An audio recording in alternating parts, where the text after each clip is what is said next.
Bonjour à toutes et à tous et bienvenue sur Line Terms, votre chaîne dédiée au commerce international, à la logistique et au transport international. Aujourd'hui, nous allons aborder un sujet fondamental que tout étudiant, importateur, exportateur, déclarant droit, logiciel, professionnel du commerce international doit absolument maîtriser. Il s'agit des incoterms. Vous avez certainement déjà entendu parler des termes tels que FOB, CIF, EXW, FCA ou encore DDP. Pourtant, de nombreuses personnes utilisent ces termes sans réellement comprendre leur signification, ni les responsabilités qu'ils impliquent. Une mauvaise compréhension des incoterms peut entraîner des pertes financières importantes, des retards de livraison, des litiges commerciaux et même des conflits juridiques entre acheteurs et vendeurs. Dans cette vidéo, nous allons découvrir ce que sont les incoterms, leur utilité, leur fonctionnement, les obligations de chaque partie, ainsi que les 11 incoterms de la version 2020. À la fin de la vidéo, vous serez capable de comprendre et d'utiliser correctement les incoterms dans vos opérations d'importation et d'exportation. Alors, restez avec nous jusqu'au bout. Prenons tout d'abord le temps de définir qu'est-ce qu'un incoterm.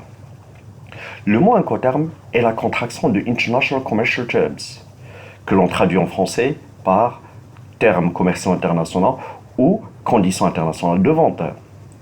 Les incoterms sont des règles internationales créées par la Chambre de commerce internationale CCI afin de faciliter les échanges commerciaux entre les entreprises du monde entier.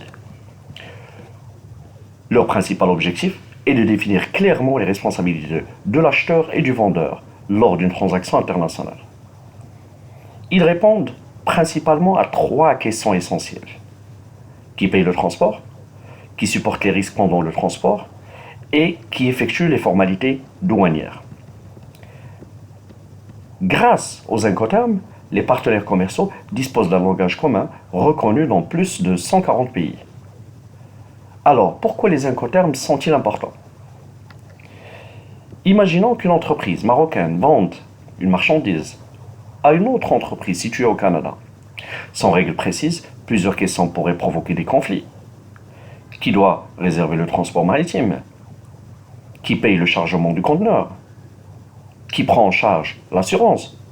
Ou bien qui supporte les risques si la marchandise est endommagée durant le transport? Ou plutôt, qui effectue le dédouanement à l'importation? Les incoterms permettent de répondre à toutes les questions et d'éviter les malentendus. Il assure également une meilleure répartition des coûts, une réduction des litiges, une meilleure maîtrise des risques, une communication claire entre partenaires commerciaux, ce que les incoterms ne couvrent pas. Contrairement à ce que beaucoup pensent, les incoterms ne règlent pas tout. Ils ne déterminent pas le transfert de propriété de marchandises, les modalités de paiement, les pénalités de retard, ou les caractéristiques du produit, ou bien les conditions du contrat de vente. Ces éléments doivent être prévus séparément dans le contrat commercial. Alors, quelles sont les grandes familles des incoterms? Les incoterms 2020 sont en nombre de 11. Ils sont répartis en 2 catégories. Les incoterms utilisables pour tous les modes de transport, EXW, FCA, CPT, CIP, DAP, DPU et DDP. Et nous avons aussi les incoterms réservés au transport maritime et fluvial, FAS, FOB, CFR et SIF. Voyons maintenant chacun d'eux en détail. EXW, à l'usine. L'incoterme EXW représente l'obligation minimale pour le vendeur. Le vendeur met simplement la marchandise à disposition dans ses locaux. L'acheteur prend en charge le chargement, le transport intérieur, les formalités douanières export, le transport international, l'assurance et les formalités import.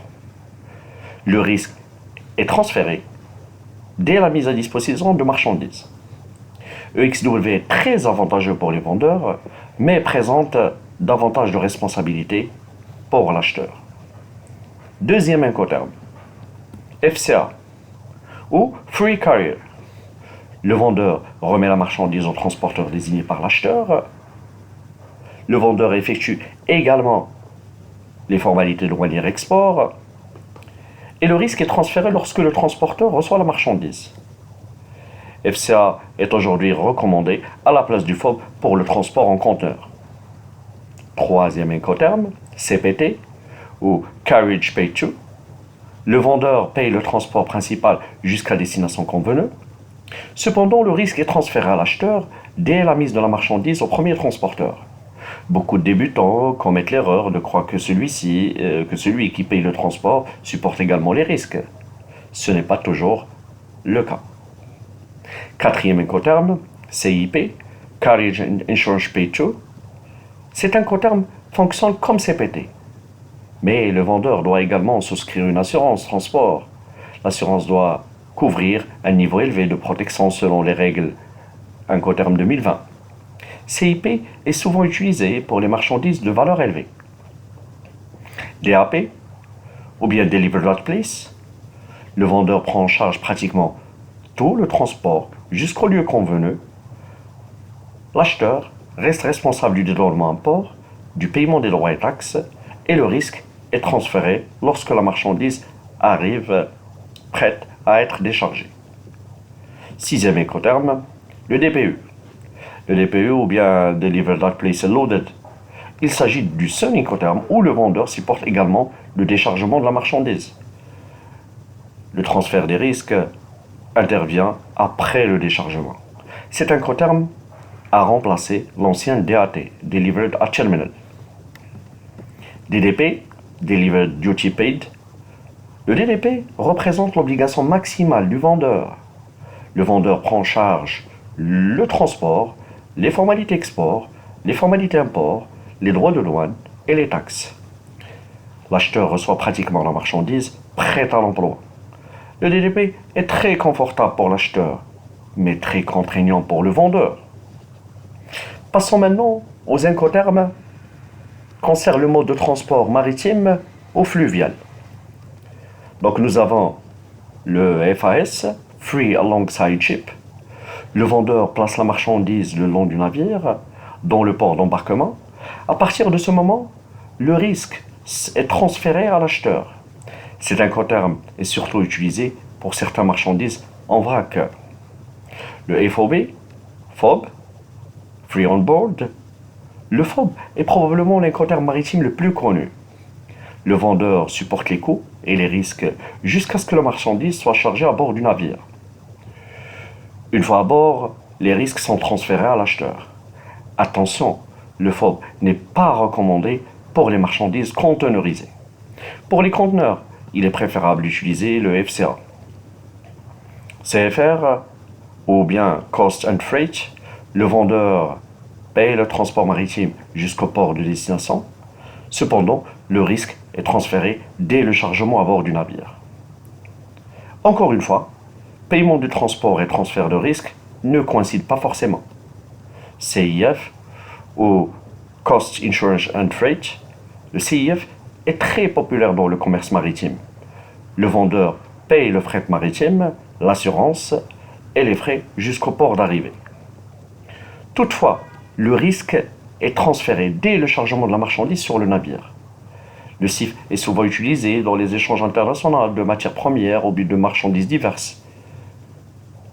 Maintenant, passons au changement important des incoterms 2020.